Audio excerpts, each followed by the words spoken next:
जय हिंद दोस्तों, स्टार्ट करते हैं क्वांटम कैट सीरीज में एवरेज का लेक्चर नंबर 6। और आज हम लेवल 1 के सारे क्वेश्चन खत्म कर लेंगे। लास्ट के 10 क्वेश्चन आज हम करेंगे इस लेक्चर में। देखो 51st क्वेश्चन में क्या कहता है, बहुत आसान क्वेश्चन है। ABCD का एवरेज वेट कितना है, 40 kg है।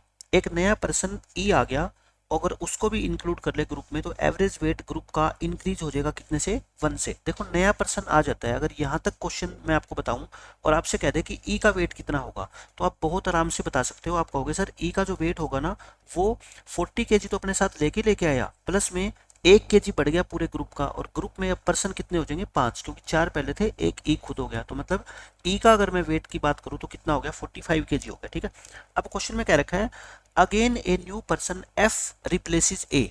अब ए की जगह क्या आ गया, एफ आ गया। तो कहने का मतलब ये हो गया कि अब A plus B plus C plus D plus E, इनका जो ग्रुप बना है ना उसका एवरेज वेट कितना हो गया, 41। तो 41 को 5 से मल्टीप्लाई करोगे यानी कि 205 kg हो गया इनका टोटल वेट। अब क्वेश्चन में आपसे कह रखा है कि ए की जगह क्या आ गया, एफ आ गया। मतलब ए की जगह आप रिप्लेस कर दो किसको, एफ को, बाकी सारे बंदे लिखो क्या, सेम। इनका एवरेज वेट क्या हो गया, 42 हो जाएगा। तो 42 इंटू 5, इनका टोटल वेट कितना हो गया बताओ, 210 हो गया। आपसे पूछा है एवरेज वेट बताओ किसका, BCDF का। BCDF यानी कि BCDF, तो मतलब मेरे को सॉरी PCDF यानी कि मेरे को ई का वेट शामिल नहीं करना। तो बताना एवरेज कितनी आएगी भाई, 210 इनका टोटल है, उसमें से ई का वेट कितना है 45, और ये कितने परसेंट है 4, तो इनको 4 से क्या कर दो डिवाइड, 41.25 kg आपका आंसर आ जाएगा। बिल्कुल बेसिक क्वेश्चन था ये। तो आपको जिन 4% का वेट का एवरेज निकालना है उनका टोटल कितना है, 210 माइनस 45, और उसमें से 4 से डिवाइड कर दो, एवरेज निकल जाएगा, क्वेश्चन खत्म हो गया। आप देख लेना 41.25 आएगा इसका आंसर। मैं माइनस करके देख लेता हूँ कितना आ गया आपका, 165 अपॉन में 4 आएगा ना, हाँ ठीक है 41.25।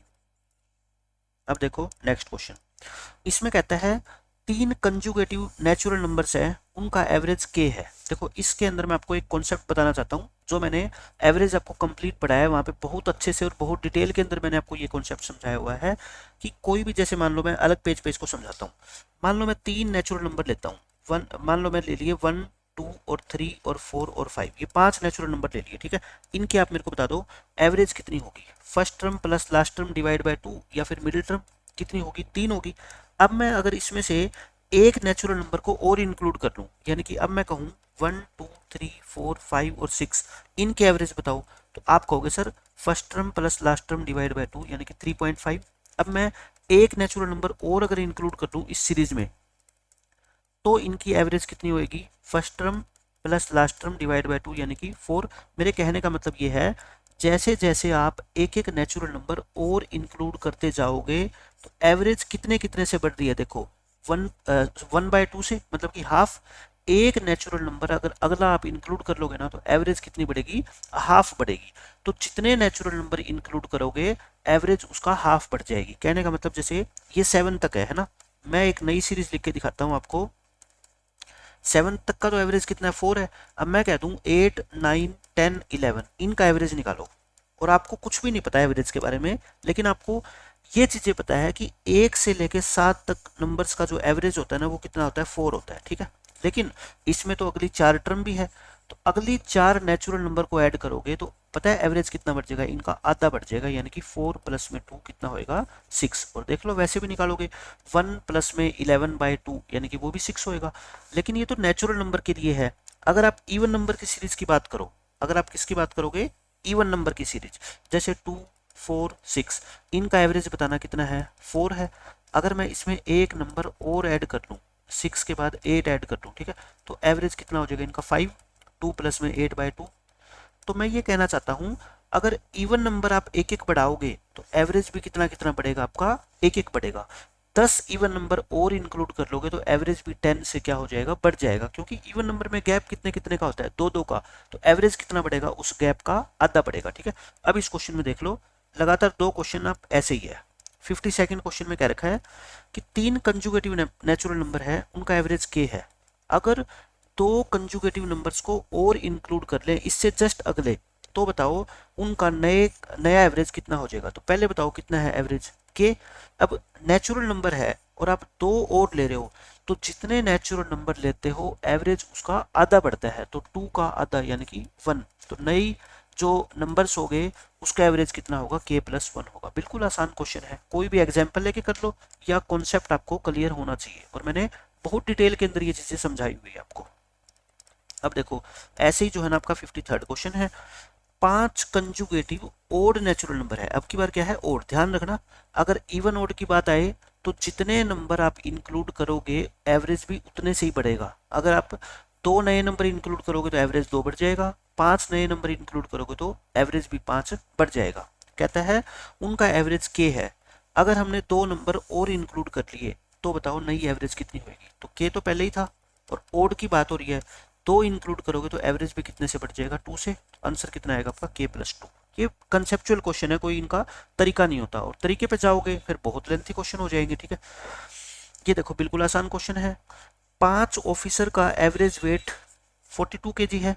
इसमें कहता है अगर एक सीनियर ऑफिसर को रिप्लेस कर दे हम किससे, नए ऑफिसर से, मतलब कि एक सीनियर ऑफिसर की जगह अब टीम में क्या आ गया, एक जूनियर ऑफिसर आ गया, नया ऑफिसर आ गया, एवरेज जो है ना 500 ग्राम बढ़ गया। तो बताओ नए ऑफिसर का वेट कितना है। देखो इस क्वेश्चन में बच्चे क्या करते हैं, जो सबसे ज्यादा मिस्टेक करते हैं वो कहेंगे सर 42 प्लस में 500 का मतलब आधा किलो बढ़ गया, और पहले भी ऑफिसर 5 थे अब भी ऑफिसर कितने हैं, 5, क्योंकि रिप्लेस हुई है। तो वो इसका आंसर दे देंगे 44.5, जो कि बिल्कुल क्या है, गलत है। देखो जब भी रिप्लेसमेंट का क्वेश्चन आएगा, मेरी बात ध्यान से सुनना, जब भी रिप्लेसमेंट का क्वेश्चन आएगा तो एक पर्सन की जगह दूसरा पर्सन आएगा, सिंपल सी बात है। उस पर्सन की जगह दूसरा पर्सन आएगा, उन दो में से एक तो जो छोड़ के गया है और उसकी जगह पे एक जो नया आया है, एक का वेट आपको गिवन होगा और दूसरे का वेट आपसे पूछा जाएगा। चाहे नए वाले का वेट पूछ लिया जाएगा तो पुराने का गिवन होगा, अगर पुराने का पूछा जाएगा तो नए का गिवन होगा। लेकिन यहाँ पे तो आपसे नए पर्सन का वेट पूछा है और पुराने का गिवन है ही नहीं। भाई सीनियर ऑफिसर कितने साल का था या कितना वेट था उसका, आपको पता है क्या इस क्वेश्चन में, बिल्कुल भी नहीं पता। 5 ऑफिसर का एवरेज वेट 42 है, तो क्या आप ये कहोगे कि उसमें से जो पर्सन छोड़ के गया है उसका वेट भी 42 है? नहीं, ऐसा तो नहीं कह सकते, क्योंकि 42 तो उनका एवरेज है, तो वो हो सकता है 42 हो, 42 से ज्यादा हो, 42 से कम हो। तो मैं ये कह रहा हूँ जब भी रिप्लेस वर्ड आए तो दोनों में से एक पर्सन का वेट गिवन होना जरूरी है। अगर ऐसा नहीं गिवन तो आप वेट को डिटरमाइन नहीं कर सकते। तो इसका आंसर क्या आएगा, कैन नॉट बी डिटरमाइंड। लेकिन कई बच्चों के डाउट होती है कि ऐसा क्यों, मैं आपको निकाल के दिखा देता हूँ। 5 ऑफिसर है, मान लो A+B+C+D+E उनके नाम है ना। अगर एवरेज इतना है तो टोटल वेट कितना हो गया इनका, 210 हो गया। अब मैं कहता हूँ इनमें से मान लो ये क्या है, सबसे सीनियर है जो छोड़ के गया है, ठीक है, ये छोड़ के चला गया। अब आप बताओ मेरे को इसकी जगह कौन आ गया, एक नया ऑफिसर आ गया। नए ऑफिसर को मैं एन नाम दे देता हूँ, है ना, इसकी जगह एन आ गया, बाकी तो सारे सेम है, बाकी सारे क्या है, सेम है। अब एवरेज वेट 500 ग्राम बढ़ गया, यानी कि 42.5 हो गया। इनटू में क्या करोगे, 5 ऑफिसर यानी कि 212.5 हो गया। तो आप मेरे को बताओ क्या यहां से आप n की वैल्यू निकाल सकते हो। अब इस ये फर्स्ट इक्वेशन, ये सेकंड इक्वेशन, अगर आप सेकंड में से फर्स्ट इक्वेशन को माइनस करोगे तो ये सारे तो कट जाएंगे, n में से a माइनस करोगे तो आपका आंसर कितना आएगा, 2.5। यानी कि आप ये कह सकते हो कि जो नया ऑफिसर आया है ना उसका वेट पुराने ऑफिसर से 2.5 किलो ज्यादा है, लेकिन उसका वेट कितना है ये आप नहीं कह सकते, ठीक है। अगर नए ऑफिसर के आने से एवरेज बढ़ गया, इसका मतलब नए ऑफिसर का वेट पुरानी एवरेज से कुछ ना कुछ ज्यादा है। कितना ज्यादा है, 2.5 kg, लेकिन उसका वेट कितना है ये आप बिल्कुल भी नहीं बता सकते, ठीक है।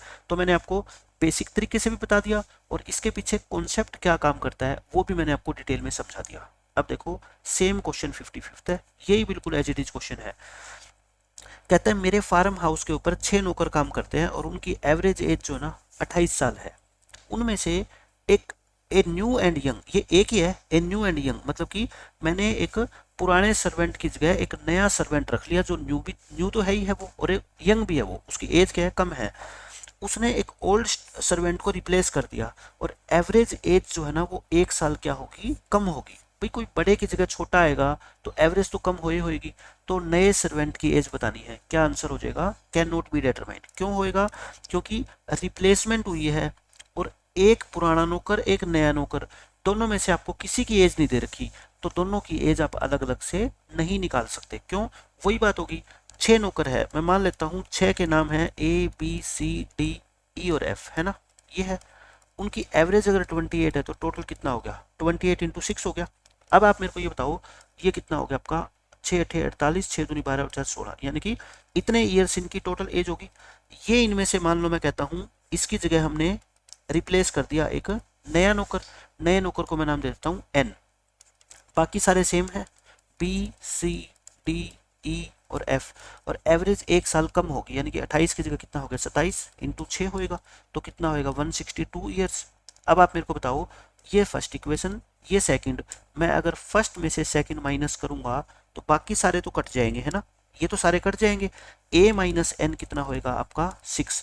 आप ये कह सकते हो कि इन दोनों की एज का डिफरेंस 6 ईयर है, लेकिन दोनों की अलग अलग एज कितनी है ये आप नहीं बता सकते, ठीक है। इस क्वेश्चन का आंसर भी क्या आएगा, कैन नॉट बी डिटरमाइंड। तो कुछ क्वेश्चन क्या होते हैं, कंसेप्चुअल होते हैं। यही इस बुक का फायदा है कि आपको बहुत सारे नए कंसेप्ट, नई चीजें सीखने को मिलेगी, और ये जब चीजें आप सीख जाओगे ना, आपका कॉन्फिडेंस लेवल देखना कितना बूस्टअप हो जाएगा। आपको पता लगेगा कि अभी तक जो आपने एवरेज सीखा ना, उन क्वेश्चन को तो आप बहुत ही आसानी से सोल्व करना सीख जाओगे, अगर क्वांटम कैट बुक को आपने अच्छे से समझ लिया एक बार तो। अब देखो क्वेश्चन नंबर 56, इसमें कहता है 56 क्वेश्चन में, ऊपर वाले क्वेश्चन में यानी कि 55th क्वेश्चन में, if the age of the replaced person 31 साल थी तो नए सर्वेंट की एज देखो। अब मैं बता दूंगा कि जो रिप्लेस्ड का मतलब जिसको रिप्लेस किया गया है, मतलब कि ओल्ड वाला, ठीक है, ओल्ड वाले की एज अगर 31 साल थी तो नए वाले की एज कितनी है। तो देखो जो नया आया है वो 31 से कम लेके आया अपने साथ, क्योंकि एवरेज एज क्या होगी, कम होगी। कितने साल कम होगी, 1, और मेंबर कितने हैं बताओ, मेंबर तो 6 के 6 ही है ना, तो 1 इंटू 6, तो नया नौकर कितने साल का है, 25 साल का है। अब मैं ये आंसर बता दूंगा, लेकिन पहले वाले में मैं नहीं बता सकता, ठीक है, आसान सा क्वेश्चन है। अब देखो इस क्वेश्चन में क्या कहा गया आपको, ABC की एवरेज इनकम इतनी है और BCD की एवरेज इनकम इतनी है। एवरेज सैलरी ऑफ D जो है ना वो A से डबल है, तो B और C की एवरेज सैलरी बताओ। बिल्कुल आसान क्वेश्चन है, इक्वेशन बना लो। A plus B plus C की टोटल इनकम कितनी होगी बताओ, 12 को 3 से मल्टीप्लाई करोगे। इसी तरह से B plus C plus D की टोटल सैलरी कितनी होगी, 45,000 हो जाएगी, पर मंथ की बात कर रहे हैं। D की जो सैलरी है वो A से क्या है, ट्वाइस है, तो यानी कि आप D की जगह क्या पुट कर दो बताओ, आप D की जगह 2A पुट कर दो। ये इक्वेशन बन गई फर्स्ट, और ये इक्वेशन क्या बन गई, सेकंड। मैं सेकंड में से फर्स्ट को माइनस करूंगा तो A की वैल्यू कितनी आ जाएगी बताओ, 9,000 आ जाएगी। A की वैल्यू 9,000 अगर आ गई तो यहाँ से B प्लस C कितना आएगा बताओ, 36 माइनस 9 यानी कि 27,000। B प्लस C की टोटल सैलरी 27,000 है, आपसे एवरेज पूछी है, एवरेज क्या होगी, फिर 2 से डिवाइड कर दो, यानी कि 13,500 रुपये, और ये इस क्वेश्चन का आंसर है। बिल्कुल बेसिक क्वेश्चन था, बच्चों वाला क्वेश्चन है। इस क्वेश्चन में देखो क्या कहा गया है, एक इलेक्ट्रॉनिक शॉप है, उसमें 80 कंप्यूटर है, उनका जो एवरेज प्राइस है ना वो कितना है, 30,000 रुपये है, और उनमें से 80 में से 2 कंप्यूटर ऐसे हैं जिनमें से एक का प्राइस सबसे ज़्यादा, सबसे हाईएस्ट है, और एक का क्या है, लोएस्ट है। उनको बेच दिया तो बाकी कितने रह गए, 78 कंप्यूटर्स। उनका जो प्राइस बच गया वो कितना बच गया, 29,500, यानी कि 80 के 80 कंप्यूटर थे दुकान पे, उनका एवरेज प्राइस था 30,000। उन 80 में से आपने वे 2 कंप्यूटर बेच दिए जिनका प्राइस सबसे ज़्यादा और सबसे कम है उन 80 में से, तो बाकी जो 78 कंप्यूटर बच गए ना, उनका एवरेज प्राइस कितना है, 29,500। तो हाईएस्ट जो कंप्यूटर है, हाईएस्ट प्राइस वाला, उसका प्राइस आपको दे रखा है, तो लोएस्ट का निकालना है। आप मेरे को सीधा सीधा एक ही मतलब बता दो बस, कि हाईएस्ट प्लस लोएस्ट कैसे निकालोगे, हाईएस्ट प्लस लोएस्ट। मैं ये मान लेता हूँ कि ये 80 पर्सन हो, आप 80 फ्रेंड्स हो एक ग्रुप के अंदर, और आपके पास एवरेज 30-30 हज़ार रुपये है, लेकिन आपके ग्रुप में से 2 ऐसे फ्रेंड छोड़ के चले गए जिनके पास, एक के पास सबसे ज़्यादा रुपए थे और एक के पास सबसे कम, तो वे पर्सन आप कहोगे सर अपने साथ अपने हिस्से के 30-30 हज़ार रुपये तो लेते ही गए, है ना, वो तो ले ही गए, प्लस में उनके कारण हमारे 500-500 रुपये और कम हो गए, तो यानी कि 500-500 रुपये और फालतू ले गए अपने साथ। कितने बंदों से, 80 में से अब नया ग्रुप कितने का बच गया, 78 का, तो 78 यानी कि ये कितना आ गया, 99। कहने का मतलब वे 2 पर्सन अपने साथ 99,000 रुपये लेके चले गए, उसमें से हाईएस्ट वाले के पास कितने थे, 80,000, तो लोएस्ट वाले के पास कितने रह गए बताओ, 99 में से 80,000 माइनस कर दो, कितने हो जाएंगे 19,000। तो सबसे कम कीमत वाला जो कंप्यूटर है इस दुकान में वो कितने का है 19,000 का। बिल्कुल बेसिक क्वेश्चन था। अगर आपको ये मेथड नहीं समझ आता तो मैं इसका बेसिक मेथड भी बता देता हूँ, क्योंकि कुछ बच्चे ऐसे होते हैं जिनको बेसिक से अलावा और मैथमेटिक्स से मतलब है ही नहीं, क्योंकि उनको सिलेक्शन से कोई लेना देना नहीं है, उनको सिर्फ क्या करना है टाइम पास करना है, बस उनका अच्छा टाइम पास हो जाए। क्योंकि इस क्वेश्चन को अगर आप बेसिक से करोगे ना तो देखना कितना बड़ा होगा। 80 कंप्यूटर का प्राइस अगर 30,000 है तो टोटल कितना हो गया बताओ, 30,000 इंटू में 80। इसमें से अगर मैं 78 कंप्यूटर का टोटल प्राइस माइनस कर दूं तो मेरे को बताना ये किसका आ जाएगा, हाईएस्ट प्लस लोवेस्ट का नहीं आ जाएगा। और इसको सोल्व करके देखोगे ना तो वही 99,000 ही आएगा। ठीक है, उसमें से हाईएस्ट इतने का है तो बाकी क्या रहेगा, लोवेस्ट रहेगा। तो मैं आपको ये कहना चाहता हूँ कि ऐसा नहीं होता कि बेसिक मेथड से क्वेश्चन सोल्व नहीं होते, लेकिन उससे क्वेश्चन की कैलकुलेशन लेंदी हो जाती है। और ऐसा हो ही नहीं सकता कि सिर्फ बेसिक सीख के आप जो है ना एग्जाम क्लियर कर लो, क्योंकि मैथमेटिक्स इतना आसान सब्जेक्ट है ही नहीं कि आप एक ही ट्रैक पे चलते हुए और पूरी चीजें सीख जाओ। नहीं, आपको बहुत कुछ सीखना पड़ेगा, तब जाके आप इतना लायक बनोगे, अपने आप को बना पाओगे कि एग्जाम में अगर क्वेश्चन आ गया तो आप उसको सोल्व कर पाओ। अदरवाइज आप अपने रूम के अंदर बैठ के क्वेश्चन सोल्व कर लोगे लेकिन पेपर के अंदर वो सोल्व नहीं होंगे, क्योंकि एग्जाम का प्रेशर और उसके अंदर आपकी नॉलेज कितनी है, आपका मैथमेटिक्स का बैकग्राउंड कितना है, कितना अच्छा है, कितने वीक रहे हो आप मैथमेटिक्स में, ये सारी की सारी चीजें मैटर करती है।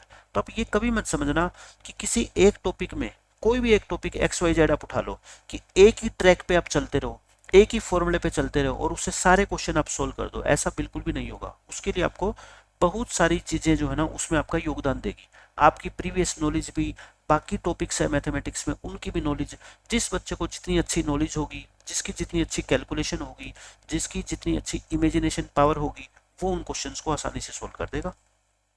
अब देखो 59 क्वेश्चन, ये बिल्कुल आसान क्वेश्चन है। ए के पास कहता है 50 सिक्के हैं 10-10 पैसे के। तो आप मेरे को ये बताओ, यहाँ पे ना 4% दे रखे हैं और लास्ट में ये पूछेगा कि चारों के पास एवरेज कितने कितने पैसे हैं। ए के पास टोटल पैसे बता दो, 500 है ना, क्योंकि 50 सिक्के और हर सिक्के की वैल्यू कितनी है 10 पैसे, तो 50 इंटू 10 हो गया। बी के पास 10 सिक्के हैं 50 पैसे के, तो इसके पास भी टोटल वैल्यू कितनी होगी 50 पैसे। सी के पास 20 कॉइन है 25 पैसे वाले, तो इसके पास भी कितने हो गए 500 पैसे हो गए। डी के पास 25 कॉइन है 20 पैसे वाले, तो 25 इंटू 20 भी कितना होता है। अब सबके पास क्या है, इक्वल है, तो एवरेज भी कितनी होगी फिर 500 ही होगी ना। तो हर एक के पास एवरेज नंबर ऑफ पैसे है ना कितने हैं 500। आंसर आ गया इस क्वेश्चन का। इसमें देखो बिल्कुल आसान क्वेश्चन है। इसमें एक कहता है ट्रैवल एजेंसी है। ट्रैवल एजेंसी का मतलब जैसे मान लो आप किसी ऑफिस में गए, आपको कहना है कि भी मेरे को जयपुर से लेकर दिल्ली जाना है, तो वो कहेगा ठीक है हमारे पास क्या है बस है और उस बस के अंदर 20 सीटें हैं, आपकी मैं टिकट जो है ना इस बस के अंदर बुक कर देता हूँ। तो वैसी वैसी एक ट्रैवल एजेंसी है जिन्होंने अपना ऑफिस खोल रखा है। उनके पास है ना 3 टाइप के व्हीकल है। कौन कौन से, एक 4 सीटर ऑटो रिक्शा, ये एक ही है, ये कॉमन ही आएगा यहाँ पे, ठीक है।